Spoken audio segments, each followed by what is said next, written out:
Here in the deep recesses of the grimdark universe, we pride ourselves on our livestock. Grass-fed, free range, well, as free range as this Space Hulk can be, but they get plenty of exercise as they hack and slash through the other denizens on this floating wreckage, and that has given them strength. The strength to overcome all obstacles. At times, even death. So if you're looking to pick up some space critters to expand your menagerie, look no further than the chaos-infused goatmen of the Fellgor Ravagers. And in all seriousness, these melee-focused monsters are tough, and recently even put up some good fights during the Las Vegas Open, taking the 3rd and 4th spot.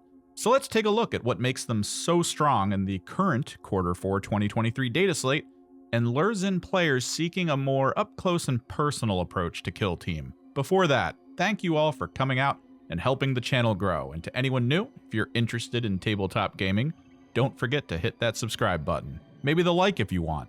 And as a heads up, we have a community Discord linked in the description below. If you want to continue the conversation, or even check out some mini painting projects the community is working on, pop on in. We'll be happy to have you. With all that said, let's kick open the barn doors and let loose the hordes of the Beastmen.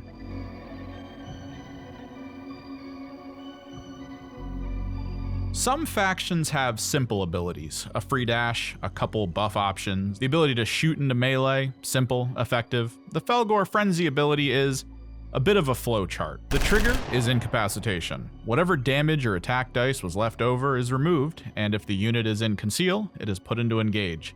It is now in frenzy mode. This comes with some effects. It can no longer go to conceal, which is reasonable. It's an angry chaos goat. It is considered injured, so it will be a bit slower, and its attacks will be a bit harder to hit with. Again, thematic for beings who are in a blood frenzy. It can no longer perform mission actions or the pickup action, and its APL for determining objective control is set to 1 after modifiers. That's a lot of downsides for the durability benefit. And the way to finish off a frenzied horror goat is to wait for its activation to end, put in some specific damage, or wait for the game to end. This is a sort of thread the needle concept. If the Fellgor dies during its activation, it will be able to spend the rest of its action points before being pulled, which is nice. And if their opponent manages an incapacitation, depending on timing, they could still bring it down, but it will cost some actions that aren't guaranteed exactly. They would need to hit with a crit from range or melee, or 2 normal melee hits. Again, this is post whatever attack triggered the kill. So it's possible for some teams that can double shoot or double fight to finish the job, but it still requires more resources than some might want to put in to secure the kill. It's important to note, for opponents of the Fellgor, that triggering a frenzy is still considered a trigger for incapacitation abilities and Tac-Ops. For mission purposes, that goat is a walking corpse, and any boons that come from that are paid out immediately. All in all, the frenzy is unique in that depending on when it is triggered, it could be bad or good for either player. For the most part, the added time before death creates a sort of tar pit concept that will hopefully slow down the aggression from other teams. Playing into that could be integral in deciding who wins and loses in a situation. Consider that any model that is targetable by an enemy can be considered cover for allies behind them. A Fellgor standing as a shield wall in front of an ally serves better than most other factions when facing downranged dominant teams. Could be a fun abusable option.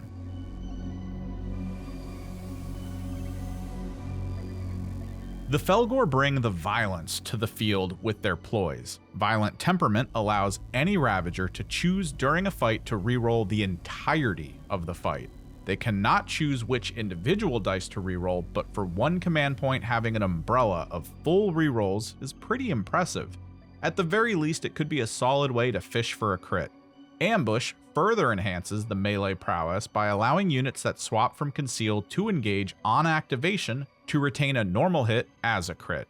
Brutal when you consider many of the Fellgor have crit-based melee benefits, like Double Strike or Reap. Even the more basic stun could be super useful. We have a bit of a detour with pelting firepower, a sort of reminder that these units also carry guns into combat. For every shooting attack made against an enemy, a pelted token is applied to them in a stacking fashion. Then, every shooting attack that targets a pelted unit gains 1 damage to both its normal and critical stat line.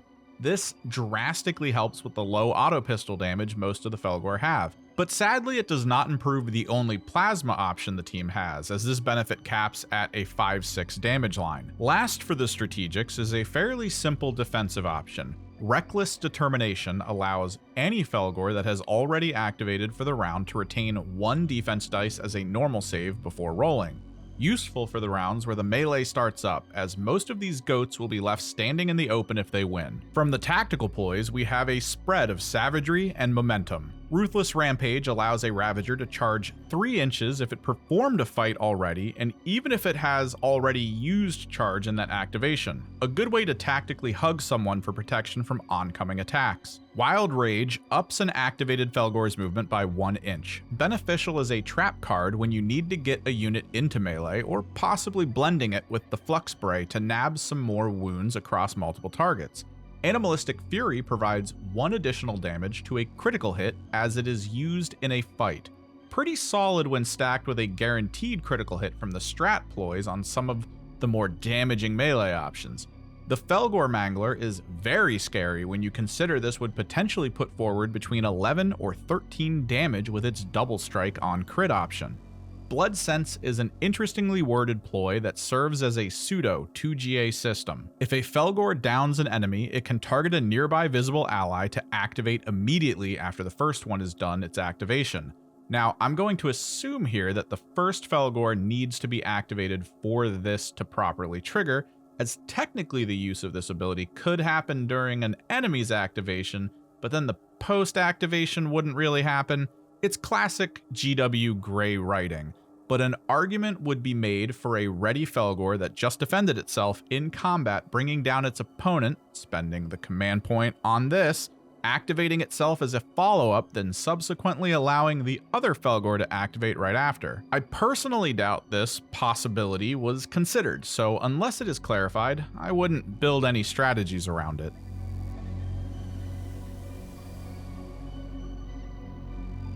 Goat people are pretty simple. Eat, sleep, cleave. Their Tac-Ops reflect this. Fellgor Champion will require some solid planning, but it is revealed when a Fellgor brings down an enemy in combat. This marks that Fellgor, who now must slay 2 more enemies for full score. This could require some finesse, as often units that win fights are left damaged in the aftermath.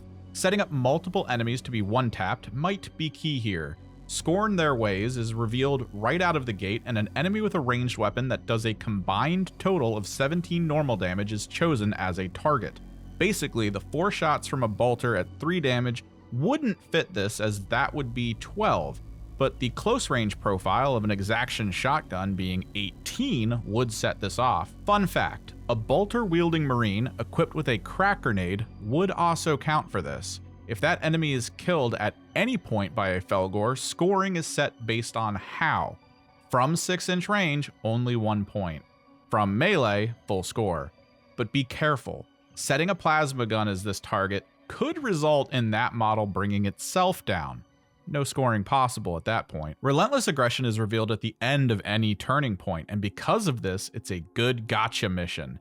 There must be at least 5 Ravagers within 6 inches of enemy operatives and or the enemy drop zone to score, which can happen as it is revealed. The Fellgor must perform the same task again to finish out scoring. All 3 of these missions are solid options. Scorn Their Ways could force an enemy range support to play extra cagey. Fellgor Champion could create a solid distraction unit and is achievable as it is revealed, since a unit like the Mangler can double fight, and on some maps, Relentless Aggression is practically a guaranteed double score. Beyond that, the Fellgor have access to Seek and Destroy as well as Recon. I don't think a team could have asked for better playstyle matching missions.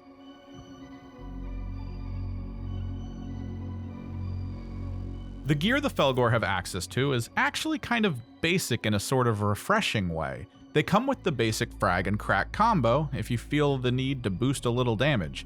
Outside of that, they get things like corrupted rounds, giving auto pistols the rending rule, Probably good if your plan involved pelting fire as your core ploy, but I doubt many will use these. Corrupted Weapon, which gives rending to either bludgeons or cleavers. Triple cleavers don't count, sadly. Not a bad option to potentially drop 10 damage in 2 hits with a cleaver, however.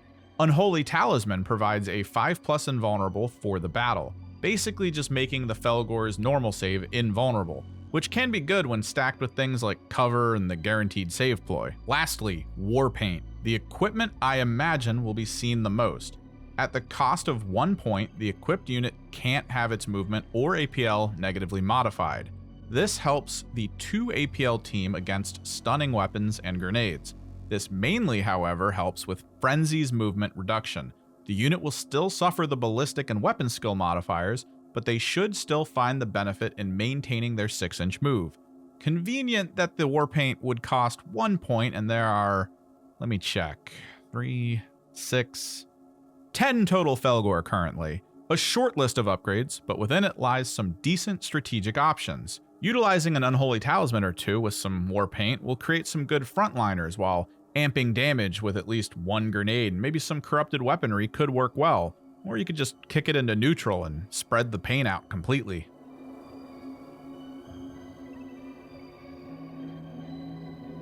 The Fellgor have a pretty good mix of specialists that actually have variations among their health options along with gear. So much so that we can't really look at the warrior as the standard necessarily, so let's start with the leader, the Ironhorn. Good general horde team stats that actually put up some power when you get to the wounds. 11 for the Ironhorn, 1 away from a Chaos Legionary. That's a lot of goat to tear down.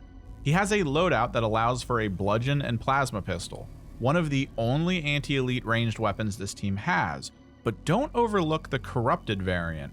Rending on everything with balanced on ranged is nice with the 4+ ballistic skill. The big thing this unit has, however, is Call the Attack. Once in each strat phase, this unit can select 1 visible ally. That operative and all nearby operatives get to take a free dash, a free version of the caster can reposition ploy. A little dangerous to do beyond turn 1, as the 2-inch distance would lure some blast abilities, but still super useful for this aggressive team. The Death Knell supports the team as an icon bearer and comes with much the same abilities, but it has 2 big functions. Allies within 3 inches of this model change critical damage dice that are being used to hit them to normal damage. A big way to keep frenzied units going against potential ranged crits. For an action point, this operative gets a 3+ invulnerable. Pretty useful on the front line, keeping frenzied allies going while also being very hard to kill. The Flux Spray brings a unique triple cleaver weapon to the field, allowing for rerolls or pre-combat parries. But a fun option comes from the 2 action point Cleaver Flurry ability. The unit adds 2 to its move and can pass within engagement range of enemies, but must end outside of engagement. Every unit it passes takes D3 + 1 mortal wounds. Between 8 or 9 inches of movement, with the assistance of a ploy, could put this unit in places that may need a little reinforcement on the front line. The Gnarl Scar brings stealth to the Fellgor operatives, capable of swapping its order at the end of its activation. This, tied in with its decent melee attack, gives it some solid brawling options. This unit can also perform a fight and a shoot action while within engagement range for 1 action point. Good action point efficiency. Also, pay attention, as this is another 11 health unit. The Gorehorn brings a big ol' Skull Cleaver to the battle for some more damage and a lethal 5+. It can also always perform 2 fight actions per activation, although these will still cost an action point each. It also is able to stack its critical damage and heal in combat. Roll a d3 with each kill and heal those wounds and up the critical damage in a stacking fashion as a permanent buff. At most, it seems this crit can get to 8 damage, so an early game kill and a lucky roll will bring this unit to full power, enough to strike down every Guardsman and Aldari model in the game in 1 blow. The Herd Goad brings a whip to the gunfight. Not a lot of damage, but lethal 4 and stun combos quite well with controlling enemy action economy. The whip also helps nearby allies in combat with enemies by reducing the enemy attacks by 1 and upping the cost of retreat by 1. Positioning may be rough with this though, as the Herd Goad must be out of combat to have the ability active. Outside of this, it serves as a means of increasing allied APL, excluding Ironhorns and Shamans, who are within 3 inches of this unit. Positioning will be key here. The Mangler brings another 11 wounds to the field, as well as hands that could palm a boulder. Solid damage on these, along with the ability to strike again after critting the first time in melee. This unit will find singular purpose in melee as it can't make shooting attacks, so no grenades, and it must spend an extra action point to perform mission actions and pickup actions. Don't worry though, opening hatches in close quarters is still 1 point. It also comes with a 1 action point double fight as long as its targets are close by for the second fight. No ruthless rampage to try and fudge that concept. The Shaman plays a key role for the team, a simple brace stab for better fighting, although I would not suggest putting it in that kind of danger. Instead, focus on the psychic powers it has access to. Mantle of Darkness provides a 3-inch aura of super conceal around this unit for enemies that are over 6 inches away. Apoplectic Rejuvenation serves as a 2d3 heal for allies within 6 inches. However, if that operative has at least 1 melee incapacitation to its name, that heal becomes a guaranteed 6, so keep track on which goat has claimed some heads. Curse Weapon serves as a slight defensive option. Pick an enemy that fulfills the line of sight prerequisite and pick 1 ranged weapon it has. This profile now has the hot rule until the end of the battle. This is huge as you can spread this around to many ranged units on the field. Probably best when applied to weapons with many attacks over ones with very few, thinking of flamers and things like the Heavy Bolter or Reaper Chain Cannon. Even though this debuff is really interesting, I feel the Shaman will focus on Mantle and Apoplectic for most of the game. The Toxhorn comes with some solid durability benefits. APL modifiers can be ignored, and stun doesn't work. Good, because this still lets the unit gain APL from the Herd Goad. It also comes with a 6+ Feel No Pain. Its ability is rare among teams, but is generally strong. For an action point, a spot within 6 inches of this model is chosen. A dice is rolled for all operatives, enemy and ally, within 2 inches of that point. On a 3+, their APL is reduced. On a 5+, 3 mortal wounds are applied on top of that. This can be huge when controlling horde teams or even trying to tie down elites, and the benefit is the only parameter is distance. Vision is not needed, so in open maps, the 6 inches can be measured over terrain. In close quarters, this distance will travel along walls, but can allow for the Toxhorn to stay in safe positions while spreading its poison. The Vandal is the last of the specialists, and wields a 2-handed heavy weapon with decent damage, brutal, Reap 2, and a unique rule that gives the weapon ceaseless as the attacker, or relentless if it charged in that activation. To be a little more safe, for an action point, all operatives within 2 inches of the Vandal suffer D3+1 mortal wounds. A fun combo with the Herd Goad would involve giving this unit 3 action points for a round, charging, sweeping, and fighting all in one go. Units with 7 wounds wouldn't stand a chance. Lastly, the Warrior variant provides a simple handful of weapon options and not much else. The trick with this team is that between the leader and all specialists, the limit of 10 on-field units is met. Warriors will probably be a rarity in on-field teams, but in rare situations where their potential melee damage is preferred over the benefits of things like the Herd Goad, you may see at least one. This actually brings us to the roster.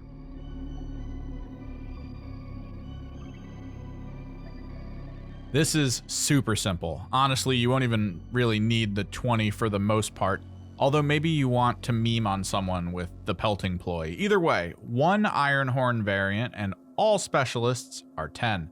Maybe take 1 additional Ironhorn variant and, for the heck of it, fill out the rest of the list with a spread of warrior options. Teams like this make it easy in many ways to prep for larger tournaments, and as stated, for competitive play, outside of swapping the Herd Goad for a warrior, there might not be much reason to go any other way with an on-field list. Simple, clean, goat.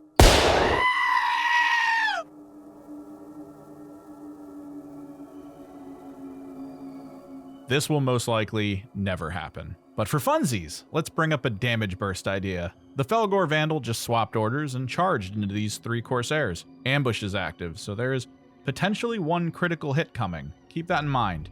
Nearby, there is a Flux Spray concealed and in cover. And would you look at that? He's 3 inches away from the Vandal.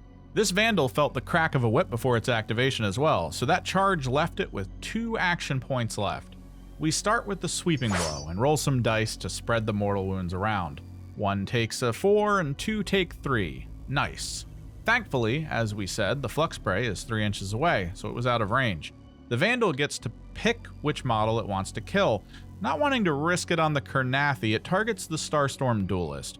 With the benefit of Relentless from the charge, it pulls off a handful of normals, which would be fine, but we want that Reap too, so we upgrade a normal to a crit and open with it. Starstorm down, 2 mortals applied to nearby enemies.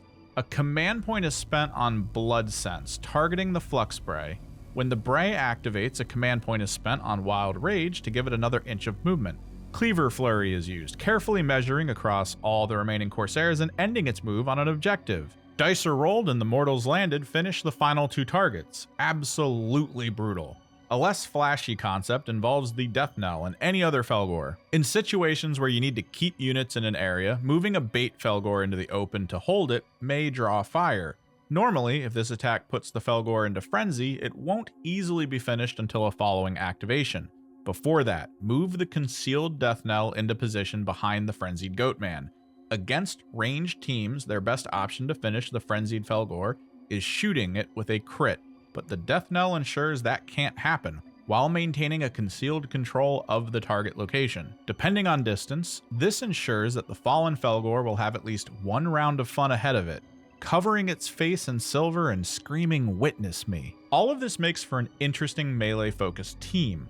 On a surface level, it doesn't feel super strong, but that is mostly because it isn't super straightforward. Needing to time the use of Frenzy adds a layer of difficulty to strategies that tends not to happen with the Gellerpox or the Cults, who are more about putting your hands in the air and letting the murder ball happen.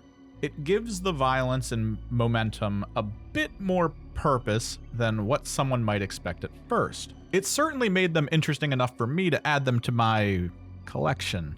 And maybe you might be planning on adding them to yours now. Hopefully you found all this helpful in setting you up for understanding what you're getting into.